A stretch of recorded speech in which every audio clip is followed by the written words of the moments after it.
ఆయన అనే మాటలకు ఆయన చేసే చాసలకు ఏమాత్రం పొందడం లేదు. పైసలు లేవంటాడు. ఈ మిస్ వరల్డ్ పోటీల పేరుతోటి దాదాపు 200 కోట్లతోటి ఇక్కడ తెలంగాణలో అసలు గతంలో బీఆర్ఎస్ ప్రభుత్వం ఏం చేయలేదనుకుంటేనే ఇక్కడ బీఆర్ఎస్ ప్రభుత్వం హయాంలో కట్టించినటువంటి కేసీఆర్ గారి హయాంలో కట్టించినటువంటి బుద్ధవనానికి ఇక్కడ ఆ కాంపిటీషన్ సంబంధించిన సుందరిమణులు అందరినీ తీసుకొచ్చింది.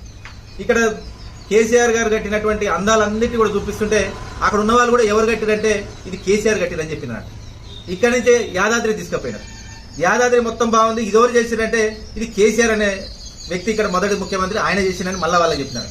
అక్కడి నుంచి మళ్ళీ సీదా తీసుకెళ్లి సెక్రటేరియట్ తీసుకెళ్తే ఇది ఎవరు కట్టింది, ఇది కూడా బాగుందంటే ఇది కూడా కేసీఆర్ చేసినట్టు. అసలు కేసీఆర్ ఎవరు అని చెప్పేసి ప్రతి ఒక్కరు కూడా అడగడం మొదలుపెట్టినట్ట. ఈయనేమో తల పట్టుకున్నాడు, ఏం అర్థం కాదు.